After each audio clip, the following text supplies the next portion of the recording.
अपना एग्ज़ाम की तैयारी बेसिकली 6 महीने में की थी एंड ये पॉइंट्स जो मैंने अप्लाई किया था अपने एग्ज़ाम डे के दिन, उसकी वजह से बहुत इंप्रूवमेंट आए थे मेरे मार्क्स में। हाय गाइस, मेरा नाम है स्नेहा। आज की वीडियो में हम एक बहुत ज़्यादा इंपॉर्टेंट टॉपिक पे बात करने वाले हैं। मैं एग्जाम्पल्स एक्सप्लेन करूँगी। जैसे कि तुम्हें बहुत बार तुम्हारे पेरेंट्स ने या फिर तुम्हारे फ्रेंड्स ने, टीचर्स ने या फिर रिलेटिव्स ने, किसी ने तो बोला ही होगा कि देखो तुमने पूरी मेहनत की है, तुमने जी जान लगा के मेहनत की है, बाकी सब किस्मत पे छोड़ दो। स्पेशली एग्ज़ाम डे पे किस्मत बहुत ज़्यादा काम आती है। बट मेरा एक क्वेश्चन है तुम सबसे, क्या तुम अपनी इतनी इंपॉर्टेंट चीज़ किस्मत के भरोसे छोड़ सकते हो? मैं तो नहीं छोड़ सकती थी। So yes, let me welcome you to this video, जिसमें मैं तुम्हें डिटेल में समझाऊंगी कि how you can have full command of your exam day. Let's get started.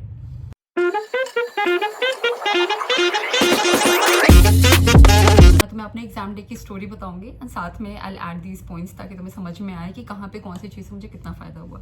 तो सबसे पहले जब हमारा सेंटर अनाउंस हुआ कि मेरा ये पर्टिकुलर सेंटर है, मैंने गूगल मैप पे चेक किया कि कहाँ पे है, obviously like any other student.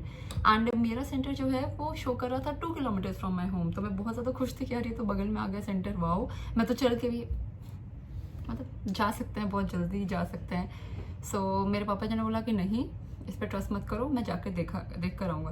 तो मेरे पापा जी पहले 2 दिन पहले वो सेंटर देख कर आए एंड वो 5 किलोमीटर समथिंग था। फिर वो 1 दिन पहले फिर और जाके वहाँ के कंडीशंस देख कर आए कि क्या है क्या नहीं है। एंड तो इस एग्जाम्पल से मैं तुम्हें ये बताना चाहती हूँ कि तुम्हें अपना सेंटर 1 दिन पहले एटलीस्ट जाकर देख कर आना है, या तुम्हारे पेरेंट्स को किसी को कह दो कि वो अपना सेंटर, तुम्हारा जो सेंटर है उसको जाकर देख कर आए, ठीक है। अब मान लो ये तो तब है जब तुम्हारा सेंटर तुम्हारे सेम शहर में है, बट अगर तुम्हारा सेंटर किसी और शहर में पड़ा है तो इसमें पैनिक करने की कोई ज़रूरत नहीं। एटलीस्ट 2 दिन पहले तुम वहाँ पहुँच जाओ। वहाँ पहुँच जाना ज़रूरी है 2 दिन पहले, ठीक है। 1 दिन पहले नहीं, 2 दिन पहले वहाँ पहुँच जाओ। 1 दिन तुम्हें लगेगा वहाँ के इन्वायरमेंट, वहाँ की चीज़ों में एक्लेमेटाइज होने के लिए एंड समझने के लिए कि वो जगह क्या है क्या नहीं है, ठीक है। एंड 1 दिन पहले जाकर तुम अपने सेंटर देख कर आओ, ओके। तो इससे क्या होगा कि तुम्हें आइडिया रहेगा कि सेंटर कितना दूर है, कितना पास है। गूगल मैप पे उतना भरोसा नहीं रखना है, तुम्हें पहले से रास्ता पता होना चाहिए कि सेंटर कहाँ पर है। एंड रात दिन में ट्रैफिक वगैरह का भी बहुत प्रॉब्लम होता है। ट्रैफिक से लेट्स कंटिन्यू आवर स्टोरी। तो एग्ज़ाम डे आया एंड मैं एग्ज़ाम सेंटर जा रही थी सुबह। मेरा एग्ज़ाम सेंटर 5 किलोमीटर दूर था। तो मैं कार में बैठी थी पापा जी के साथ एंड आई वाज लाइक कि यार आगे ट्रैफिक मिल सकता है, आगे कुछ भी हो सकता है, दिक्कत ना हो। मैं पैनिक कर रही थी। तो ही वाज लाइक तुम टेंशन मत लो, पीछे एक और बाइक पे एक अंकल हैं, अगर ट्रैफिक आया तो तुम्हें बाइक पे भेज दूंगा मैं, और मैं दूसरी बाइक से आ जाऊँगा। उससे आप दूसरी चीज़ ये सीख सकते हो कि अगर इफ़ पॉसिबल हो पाए तो एक साथ में, अगर आप 4 व्हीकल में जा रहे हो या फिर देखो 2 व्हीकल में जाओ तो ठीक है, बट धूप वगैरह से एग्जाम से पहले मैं सजेस्ट नहीं करूँगी कि आप अपने को इतना परेशान करो। बट हाँ, 2 व्हीकल पे भी जा रहे हो तो अपने आप को, अभी गर्मी का टाइम चल रहा है तो पूरा सही से प्रोटेक्ट करके जाओ और अच्छे से अपने आप को हाइड्रेटेड रखो। सुबह खाना खा कर आओ ढंग से, हाँ, पर ओवर ईटिंग नहीं करनी है। फिर तुम एग्जाम सेंटर पहुंच गए। तो अगर तुम 4 व्हीलर से जा रहे हो तो इफ़ पॉसिबल तो एक 2 व्हीलर भी साथ में रखो, क्योंकि 4 व्हीलर्स के साथ ट्रैफिक होने के ज़्यादा चांसेस होता है, स्पेशली नीट एग्जाम वाले दिन, क्योंकि वहाँ उस टाइम इतने सारे बच्चे इतने सारे सेंटर्स पे जा रहे होते हैं, राइट। एंड इसमें एक और इम्पॉर्टेंट बात तुम्हें ध्यान रखनी है कि तुम जो भी डॉक्यूमेंट्स हैं तुम्हारे पास, जो भी नीट के लिए रिक्वायर्ड है एग्जाम देने के लिए, उन सारे डॉक्यूमेंट्स की मल्टीपल कॉपीज रखो अपने साथ। 1 2 नहीं, 3 4 5 कॉपीज तक तो अपने साथ लेकर जाओ, ठीक है। तुम 4 5 कॉपीज रख लोगे तो उससे कुछ नहीं हो जाएगा, है ना। तुम्हें ही लगेगा चलो ठीक है, ये गया तो मेरे पास ये है, ये गया तो मेरे पास ये है, ठीक है, ओके। अब उसके बाद क्या हुआ, मैं एग्ज़ाम सेंटर पहुंच गई। मैं कार में बैठी थी, पापा जी सेंटर पे जाकर देख रहे थे क्या है क्या नहीं है। एंड मैं कार में बैठ के अपने लास्ट में केमिस्ट्री का कुछ, फिजिकल केमिस्ट्री का कुछ मैं रिवाइज कर रही थी। एसी मैंने ऑन कर दिया था एंड मैं रिवाइज कर रही थी। मैंने बिल्कुल ध्यान नहीं दिया आसपास कि कितने लोग हैं, कैसा इन्वायरमेंट है क्या नहीं है, बिकॉज अब वो सेंटर है मेरा। अब उसका इन्वायरमेंट कैसा भी हो, वहाँ पे गाय हो, गोबर हो, गांव हो, उससे क्या फ़र्क पड़ता है? कोई फ़र्क नहीं पड़ता, राइट। अब मतलब फ़र्क नहीं पड़ता बिकॉज उसको आप चेंज नहीं कर सकते। अगर आप उसे देखकर पैनिक करोगे तो नुकसान तो आप ही का है ना, एग्जाम तो आप ही का है। था कि थोड़ा सा ऑब्वियसली मैं नोटिस किया था तो कि वाओ कितना अच्छा प्यारा गांव जैसा एरिया है, वाओ कितना अच्छा सेंटर दे दिया मुझे, सो गुड सो गुड। फिर जब टाइम हुआ तो मैं गई, सारी चेकिंग वगैरह करवाई एंड मैं एग्जाम सेंटर में जाके बैठ गई। ठीक, इनिशियली आई नोटिस की सीट्स जो है वो बहुत छोटी थी। वो जो बच्चों वाली सीट्स होती हैं, शायद LKG UKG की क्लास होगी, ऑब्वियसली एक स्कूल था, तो बहुत अनकंफर्टेबल सीट्स थी। फिर भी मैं उस पर बैठ गई क्योंकि मेरा पूरा ध्यान एग्जाम पे था, नॉट ऑन ये सब जो छोटी छोटी दूसरी चीज़ें होती हैं उन पे कि, और फिर ऐसे धीरे धीरे बच्चे आ रहे थे। तो उन्हें देखकर मैं पैनिक कर रही थी कि ओ माय गॉड इतने सारे बच्चे हैं, ओ माय गॉड वो तो शक्ल से ही इंटेलिजेंट लगती है, उसके तो पक्का टॉप करने वाली है। मैंने क्या किया, 6 महीने में तैयारी की, बट फिर मुझे याद आया कि नहीं स्नेहा, इसी बार निकालना है, इससे एक भी अटेम्प्ट तुम नहीं बढ़ा सकती अपना।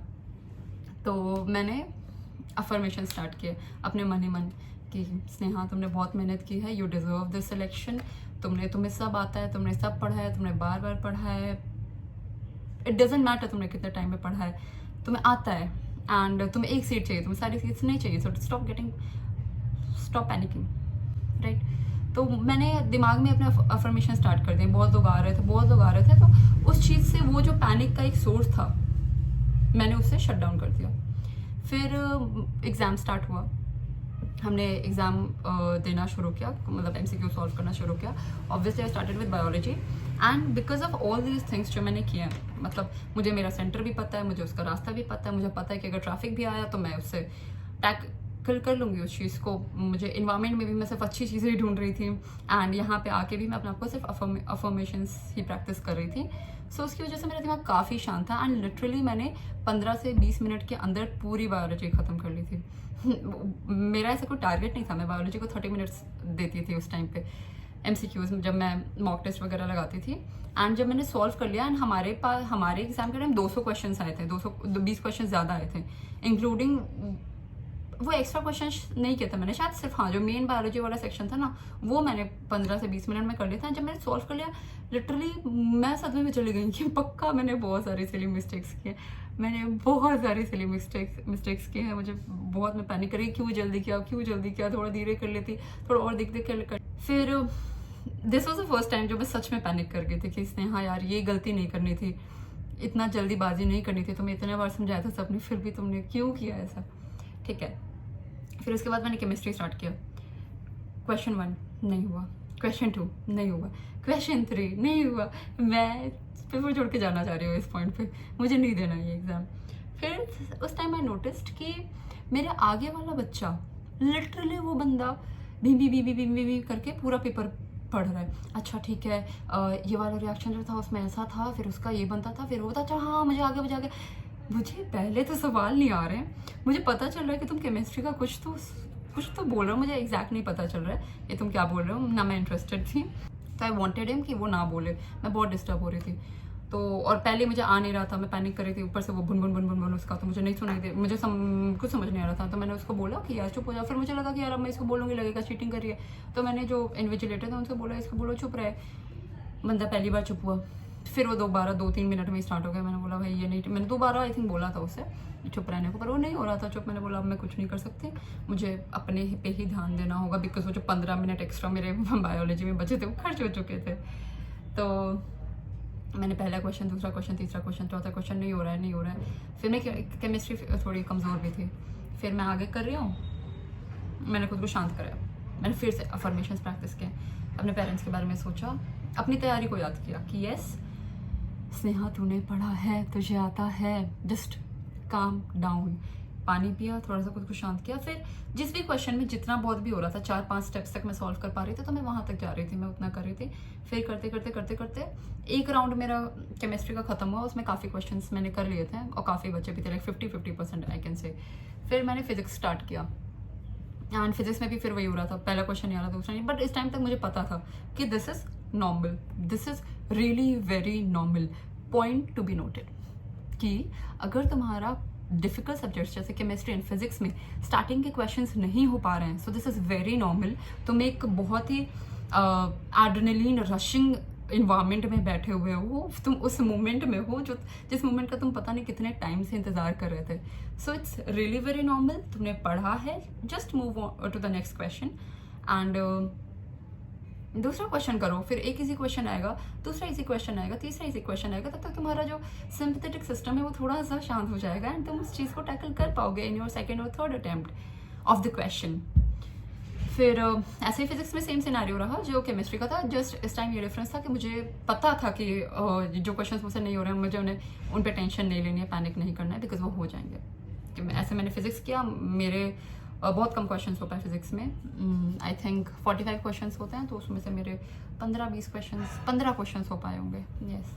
सो देन आई जो एक्स्ट्रा 20 क्वेश्चंस थे मैं वो सॉल्व करने चली गई, एंड मैंने वो भी सारे सॉल्व कर लिए। उसमें बेसिकली मेनली ये था कि जो एक्स्ट्रा 20 क्वेश्चंस थे वो या तो बहुत, physics and chemistry I am talking about, वो या तो बहुत डिफिकल्ट थे मेरे लिए या तो बहुत ज़्यादा लेंदी थे। दोनों ही सिनेरियोज मेरे लिए बहुत डिफिकल्ट थे, मैं क्या करूँ। तो फिर भी मैंने जितना मैं कर सकती थी मैंने ऑब्वियसली किया, एंड बायोलॉजी ईजी था, बायोलॉजी मुझे ईजी लगता था। एंड देन आई चोज़ कि मैं एक बार बायोलॉजी को वापस रिवाइज कर लूँ instead of attempting the second attempt of chemistry and physics. So मैंने बायोलॉजी को रिवाइज किया, एंड आई थिंक मैंने 50% क्वेश्चन रिवाइज किए थे। तब तक आई वॉज लाइक कि यार सही किया है, गलत तो कुछ नहीं किया। तब तक मेरे सारे क्वेश्चन सही आ रहे थे, सारे क्वेश्चन एकदम सही आ रहे थे। मुझे लगा कि नहीं यार उसने यहाँ तूने सही किया है, तूने पढ़ा भी है, तो अभी वो जो क्वेश्चंस वहाँ पे तेरे रहे बैक ऑफ माइंड तो मेरे चल ही रहा था ना। मेरी पूरी ऑलमोस्ट फिजिक्स केमिस्ट्री बची हुई है, जो क्वेश्चंस मैंने किए हैं मुझे उनमें भी डाउट है। तो मैंने उनको 50% को छोड़ दिया रिवाइज करना, एंड मैं चली गई कहाँ पे, फिजिक्स एंड केमिस्ट्री में। मेरे पास अभी भी अच्छा खासा टाइम बचा हुआ तक, आई थिंक 1.5 घंटे से भी ज़्यादा टाइम बचा था मेरे पास। तो मैं फिर फिजिक्स केमिस्ट्री को दोबारा करना चली गई, दोबारा मैं करने लगी, एंड मेरे ऑब्वियसली बहुत क्वेश्चन सॉल्व हुए इस बार। फिर आई चोज़ कि मैं एक और अटेम्प्ट दूंगी, तो मैंने एक और बार फिजिक्स और केमिस्ट्री को किया, और मेरे ऑलमोस्ट सारे क्वेश्चन मैंने कर लिए। बहुत सारे क्वेश्चन में मुझे डाउट था कि शायद ये क्वेश्चन सही है, शायद ये क्वेश्चन गलत है। एंड फिर मैंने लास्ट वाले जो एक्स्ट्रा क्वेश्चन थे, जो 20 क्वेश्चन हमारे टाइम पे एक्स्ट्रा आए थे, मैंने उन्हें अटेम्प्ट किया। एंड ये करते करते मेरा ऑलमोस्ट टाइम जो है वो ख़त्म हो गया। एक गलती मैंने की थी, आई थिंक मेरे पास लास्ट में आधे घंटे एक्स्ट्रा बचे थे, फिर भी मैंने वो जो बायोलॉजी के एक्स्ट्रा क्वेश्चंस थे जो मेरे 50% रह गए थे, मैंने उनको रिवाइज नहीं किया। मैंने बार बार फिजिक्स केमिस्ट्री को रिवाइज किया, उन्होंने एक्स्ट्रा क्वेश्चन जो मुझे डिफिकल्ट लग रहे थे मैंने उन्हीं को रिवाइज किया, बिकॉज मुझे खुद पे ओवर कॉन्फिडेंस हो गया था शायद कि मैंने उन्हें सही किया होगा। And literally I remember question number 178, उसमें एक नॉट लिखा था क्वेश्चन में, एंड मैंने उस नॉट को नहीं पढ़ा, गलत हो गया मेरा वो question, and I got like 150। मेरा मतलब बायोलॉजी में एक क्वेश्चन गलत हुआ था, बस वही नॉट वाला, बाकी सारे क्वेश्चंस मेरे सही थे। मैंने पेपर सबमिट किया ना, उस टाइम मुझे ऐसा लगा कि क्या मैंने वहाँ एक नोट देखा था, क्या मैंने उस क्वेश्चन को गलत किया। जब मैं घर पे आई लिटरली मैंने वो क्वेश्चन गलत किया था। जब ऐसे मेरा सारे क्वेश्चंस हो गए, एंड जब मैं एग्जाम सेंटर से निकली तो आई वाज लाइक हो गया ख़त्म। मुझे नहीं पता था मेरा सिलेक्शन हो रहा है नहीं, बिकॉज मेरा फिजिक्स केमिस्ट्री मुझे अच्छा नहीं लगा था, पसंद नहीं आया था उतना कुछ खास, पता नहीं क्या दे दिया था। कहाँ थे वो आसान वाले क्वेश्चंस, पता नहीं, आसान भी थे, मेरी ही थोड़ी कमज़ोर थी फिजिक्स केमिस्ट्री ही। तो फिर मैं देकर आई, एंड हम वापस घर गए, एंड मैंने आज तक अपना क्वेश्चन पेपर दोबारा नहीं खोला, अपना मार्क्स चेक करने के लिए भी नहीं खोला। मैं अपने मार्क्स ऐसे ही चेक करती थी कि अरे यार मुझे उस क्वेश्चन में डाउट था, हाँ चेक करती हूँ, टी गलत है। मैंने लिटरली अपने मार्क्स ऐसे निकाले थे 657। तो इस वीडियो का मेन पर्पस ये है कि अपने सेंटर को जाके एक दिन पहले, अगर तुम सेम शहर में हो तो एक दिन पहले जाके देख लो, दूसरे शहर में हो तो 2 दिन पहले वहां पहुंच जाओ, और एक दिन पहले जाके सेंटर को देख लो। 2 दिन पहले भी देख सकते हो, मतलब 2 बार भी देख सकते हो चाहो तो। अगर पॉसिबल हो पा रहा है तो 4 व्हीलर से में ट्रैवल करो इतनी धूप में, नहीं तो अपने आपको अच्छे से हाइड्रेटेड रखो, खाना पीना ढंग से खा के जाओ, एंड मल्टीपल कॉपीज रखने हैं। जो भी तुम्हारा एडमिट कार्ड है उसके 4-5 कॉपीज अपने साथ रखो, एंड अगर कोई और डॉक्यूमेंट भी रिक्वायर्ड है तो उसके भी 4-5 कॉपी। नेक्स्ट ये है कि अपने सेंटर पर ज़्यादा फोकस नहीं करना है। जहाँ भी तुम्हारा सेंटर पड़ा है, चाहे वो बहुत भीड़ भाड़ वाला शहर वाला एरिया है या बहुत ही सुनसान सा गांव टाइप का एरिया जो कि उतना साफ नहीं है, तो उस पर फोकस करने की कोई ज़रूरत नहीं है। वो तुम्हारे मार्क्स नहीं डिसाइड करेगा। मार्क्स अगर तुम उस पर फोकस नहीं करोगे तो बढ़ पाएंगे, जितना शांत रहोगे उतना मार्क्स बेटर होंगे। एग्जाम के दौरान तुम्हें 1000 तरीके के लोग मिलेंगे, 1000 तरीके के इन्विजिलेटर्स मिल सकते हैं, कोई भी मिल सकता है, किसी भी टाइप के लोग। हो सकता है तुम्हारा कोई दोस्त भी आ जाए, तो उनसे बात करने पे फोकस नहीं करना है, सिर्फ अपने ऊपर फोकस करना है। उस दिन तुम्हें किसी से बात नहीं करनी, ओके। एग्जाम सेंटर में एंट्री मारने के बाद सिर्फ अपने पेरेंट्स से या फिर अपने भाई बहनों से या जिनसे पे भी तुम ट्रस्ट करते हो सिर्फ उनसे बात करना है। उसके अलावा किसी से कोई ना टिप्पणी लेनी है ना कोई टिप्पणी देनी है, ना अपना एग्जाम खराब करना है ना किसी और का एग्जाम खराब करना है, ठीक है। सब लोग मेहनत करके आ रहे हैं। अफर्मेशंस प्रैक्टिस करो, बहुत हेल्प होती है सच में। तो ठीक है, तुम लोग मुझे कमेंट सेक्शन में बताओ कि तुम्हें और कौन कौन से टॉपिक्स पे वीडियो चाहिए। मैं जल्द से जल्द बनाने की पूरी कोशिश करूँगी। एंड अगर मेरी वीडियो पसंद आई तो like share subscribe comment. Thank you, bye.